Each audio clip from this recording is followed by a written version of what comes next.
right, good afternoon everybody. We're here at DIY German Aircooled Garage, and today we're doing something freaking super exciting. One of my favorite things to do is to buy new cars. As you know, probably know, I have a problem. I have too many cars. But I have found this car through somebody I know who's a friend of a friend, and we're out here today to take a look at it. This is a 1971 Porsche 911T. I've checked the VIN numbers on it and it all checks out. It looks super nice. Basically, today we're going to go ahead and do an exterior inspection. We're going to go underneath the car and check out, make sure there's no rust. I'm going to point out some of the typical places you got to watch out for in early German cars. Typically it's rust in structural areas, just general maintenance, upkeep, things to watch out for, the really expensive things. So, but overall this car, I love the color. It's, you know, it's not red, it's orange, which is kind of unusual. It does have fender flares on it, which is not stock. That was put on sometime in the 80s, it looks like, and that was pretty common.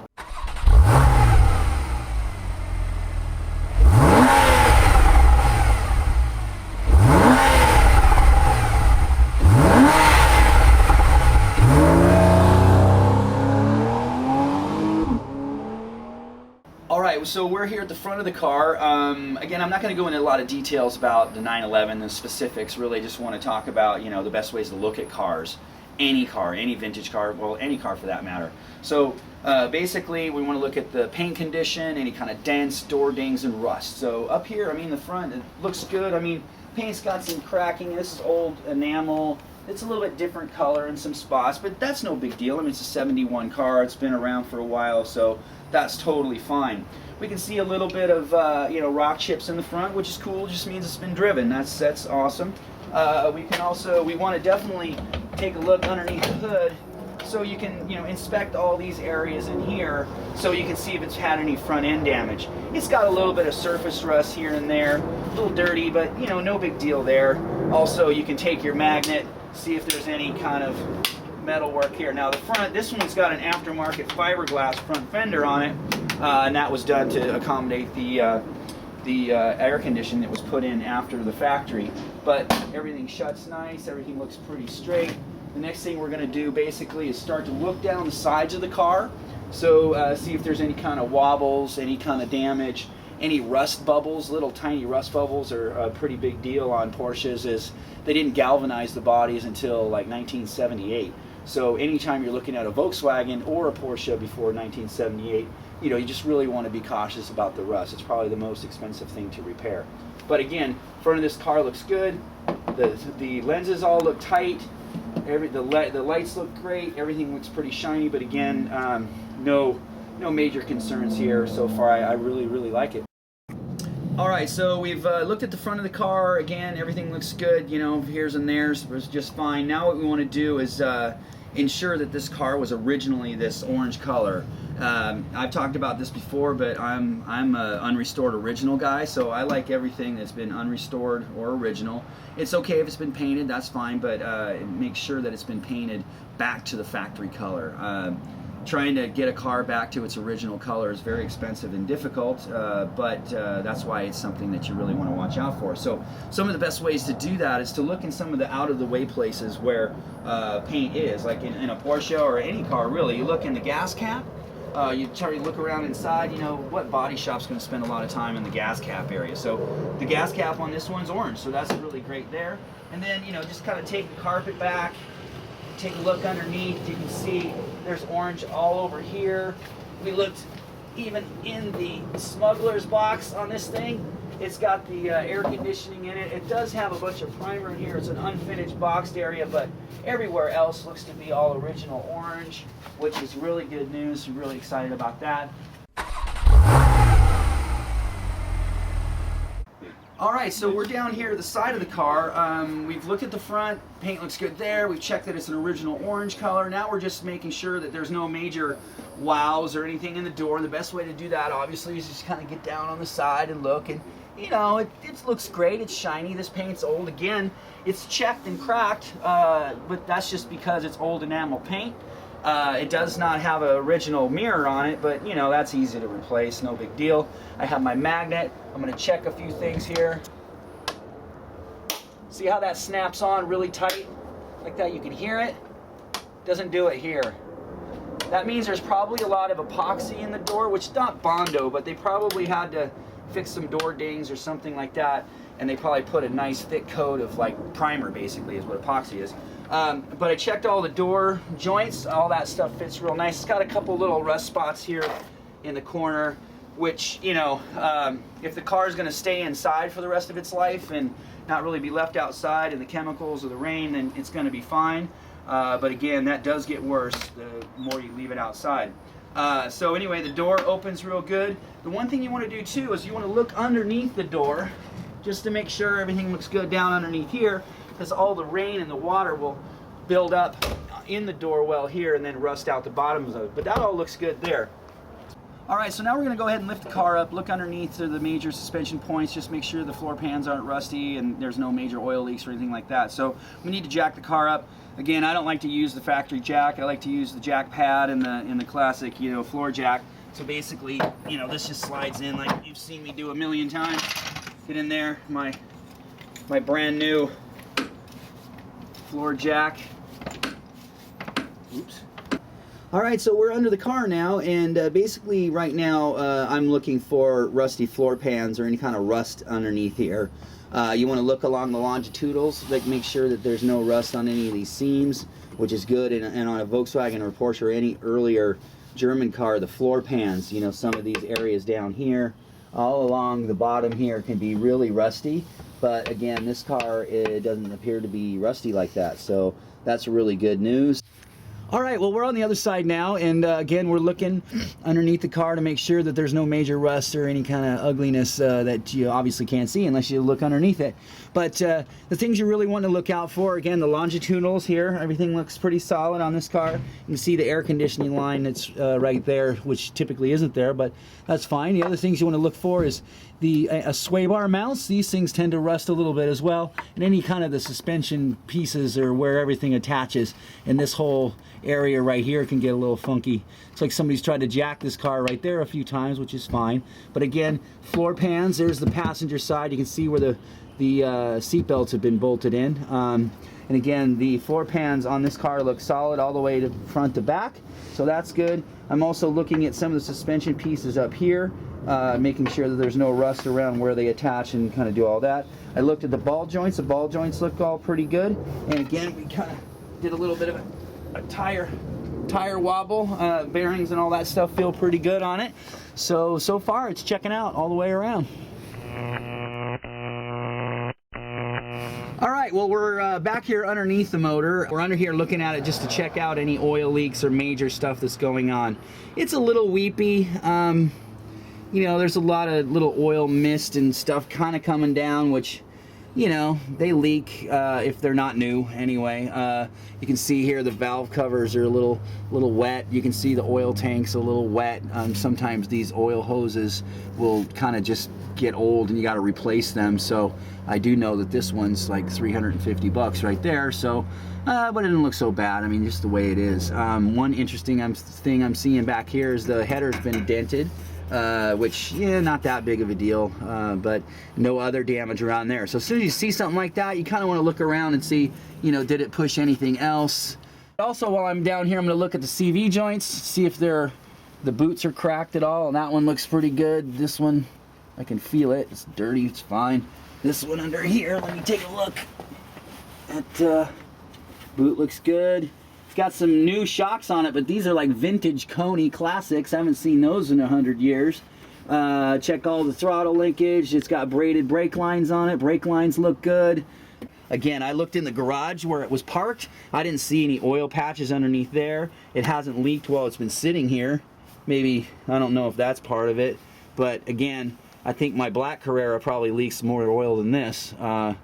It's just I get down there and clean it all the time. So anyway. Cool.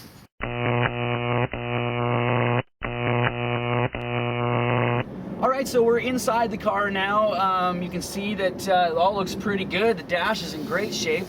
Typically, that's a common thing that gets pretty tattered in early Porsches. You know, the split up's pretty bad. They're really expensive to replace, if not impossible. You can see again, this one has the factory air conditioning here. It's got some aftermarket Recaro seats, which were a pretty common upgrade for folks in the 80s. These are kind of cool, almost period correct back from the 80s, and it goes along with the steering wheel as well. This has got the 5-speed dogleg transmission, so first is down here. So that's kind of a unique, kind of cool thing. I really like driving them just because, you know, it's different, and I like driving different. Now, again, you want to look underneath the carpets here just to see that the floor pans look good. That one looks good. You know, I don't see any major reasons why we would have to take the kick plate off to look underneath there. I'm pretty happy with it. I mean, you can see here some of the carpets not quite fitting right, but I think I'll probably just, if I get the car, just do a complete carpet rebuild or carpet kit on it, as that's about all it really needs. You can see here, again, carpet doesn't quite fit, a little worn out here, but again, looking at the floor pans, everything looks pretty solid again. And again, it's orange. I can see little hints of orange, again, indicating that it's an original orange car. It's got harnesses on it, which is kind of cool. Somebody wanted to do a little bit of boy racer on that, which is super good. And again, the headliner is nice, unrestored original. It's not dirty. It's got a little bit of moisture stuff here and there, but I kind of like them when they get all old and kind of tan looking. So anyway. All right, well, now we're just going to do a quick compression check on the car. I'm not going to do all 6 cylinders, but you know, you should. But at the end of the day, I've heard this car run. It runs pretty good. It's got some carburetor issues, but for the most part, I just want to check and make sure that you know, it does have compression on at least 1 cylinder. So anyway, compression checking tool. This basically screws into the spark plug hole, and then you start the car, and it builds up compression, and it shows you how much compression on the cylinder. So again, we're just going to take out the spark plug, which will also give us a good idea to see, you know, how the spark plugs look and when the last time it was tuned, and, you know, just general overall running condition. So that wasn't on there very tight. That looks pretty good. And not too wet, not too dry. It's all good there. So basically, again, to do the compression check, you screw this into the spark plug hole. There we go. It's done.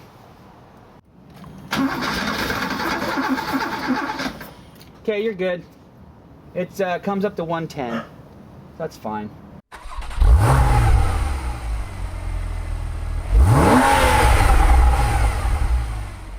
All right, well, we're gonna go ahead and take this car for a test drive. We got it running. It's idling pretty good. It's warmed up and ready to go. Basically, you're just gonna head down the road. We're gonna test the brakes, check the acceleration, check the clutch, and just kind of give an overall feel of how well it drives. So let's hit it. So, it takes off pretty well. Got a little bit of a miss. First and second feels good. Sounds cool. Carburetors and all. Let's roll up the window so we can hear the car a little bit better. Looks like kind of pulls a little bit to the left. That could be tires low, it could be out of balance, or it could be you know, out of alignment. We've got a little bit of a shimmy, but again, these tires are probably super old. They look old. Brakes work pretty good. I like it. Hit the brakes hard. Stops pretty straight. Goes back into first. Now we can see the tach doesn't work. Looks like we got plenty of oil pressure. Oil's plenty full. Temperature's staying nice and cool so far. Pulls pretty hard. I think the thing runs a lot better than Brian thought. Oh, the horn doesn't work. Oh, the horn works! Yay! One of my favorite things in a car that I've been told I shouldn't have. Alright, well, we're doing the freeway test. This thing runs pretty good. It's got a little bit of a shimmy in the front end. It's probably tires. And also the shocks. If the shocks are worn out, basically it'll exacerbate an out of balance in the tires. So the shocks aren't able to dampen that. So you can see it at certain speeds, it gets worse. I start to slow down. That means it's tire balance, because what will happen is you get past that speed, the harmonics of it will kind of take that out, but you can see it's got a pretty good little shimmy, and as we go over bumps, it'll go away because the suspension is going through its travel. So, but other than that, I'm putting my foot into it. We're in 5th gear, runs good. Say needs some new shocks, and that's about it.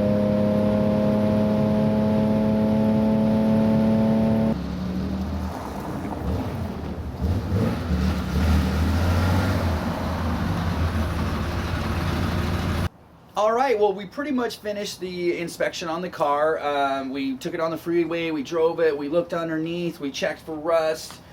We looked at the glass looks great. You know, it's got a couple things that we talked about. But the last thing that we really want to do before you move on to the next phase of, you know, negotiation is to look at the paperwork. Here's the original title. I've never seen a title like this before because Brian got this car in like 1983. I mean, this car has been in the same owner, same family forever. And because of that, he also has all the paperwork. I can see here, this is from 1983. It shows that it had 78,000 miles on the odometer, 10,000 miles on the engine at that time. It looks like there was a carburetor rebuilt at that time, so we know the car's been rebuilt since in 83 or newer.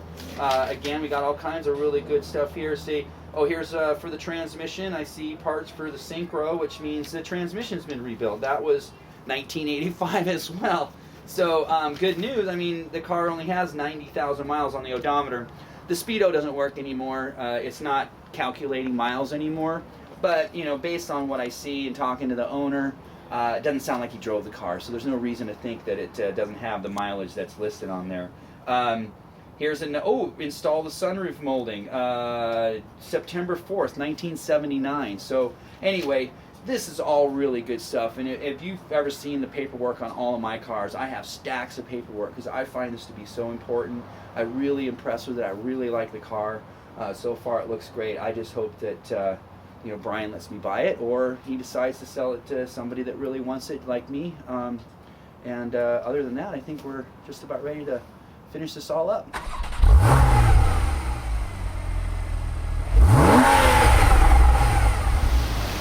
All right, so obviously we picked up the car.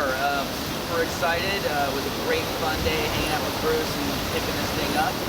Next time we see you, we're going to talk about all the next projects we're going to do on this car. So until then, really excited to go for a drive. Thanks. Have fun.